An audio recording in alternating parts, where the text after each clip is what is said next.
नमस्ते दोस्तों, हमारे चैनल AK स्टोरीज पर आप सभी का हार्दिक स्वागत है।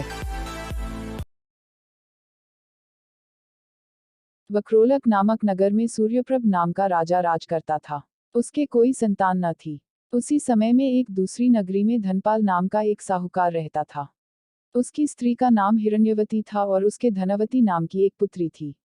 जब धनवती बड़ी हुई तो धनपाल मर गया और उसके नाते रिश्तेदारों ने उसका धन ले लिया। हिरण्यवती अपनी लड़की को लेकर रात के समय नगर छोड़कर चल दी। रास्ते में उसे एक चोर सूली पर लटकता हुआ मिला। वह मरा नहीं था। उसने हिरण्यवती को देखकर अपना परिचय दिया और कहा, मैं तुम्हें 1000 अशर्फियां दूंगा। तुम अपनी लड़की का ब्याह मेरे साथ कर दो। हिरण्यवती ने कहा, तुम तो मरने वाले हो।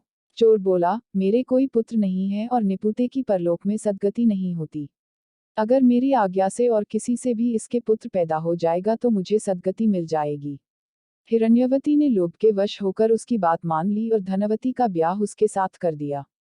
चोर बोला, इस बड़ के पेड़ के नीचे अशर्फियां गड़ी हैं, सो ले लेना और मेरे प्राण निकलने पर मेरा क्रियाकर्म करके तुम अपनी बेटी के साथ अपने नगर में चली जाना।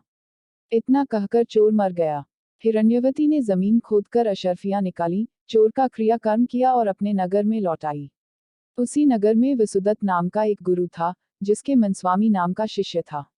वह शिष्य एक वेश्या से प्रेम करता था। वेश्या उससे 500 अशर्फियां मांगती थी। वह कहाँ से लाकर देता।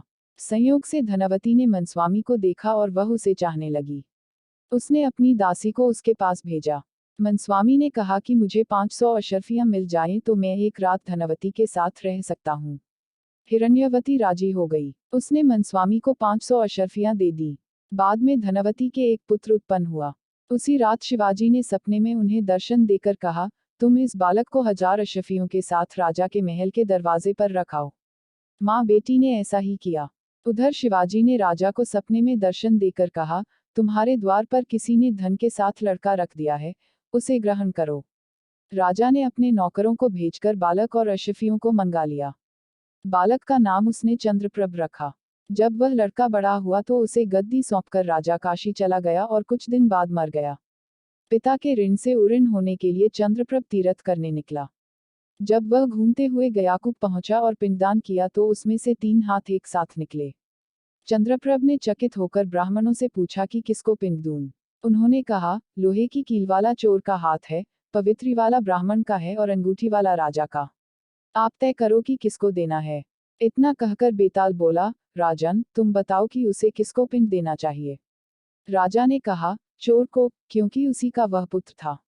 मनस्वामी उसका पिता इसलिए नहीं हो सकता कि वह तो एक रात के लिए पैसे से खरीदा हुआ था।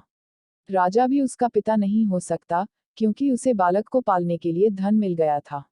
इसलिए चोर ही पिंड का अधिकारी है। इतना सुनकर बेताल फिर पेड़ पर जा लटका और राजा को वहां जाकर उसे लाना पड़ा। रास्ते में फिर उसने एक कहानी सुनाई। अगर यह वीडियो आपको पसंद आए हो तो कृपया इसे लाइक करें और मेरे चैनल को सब्सक्राइब करना न भूलें।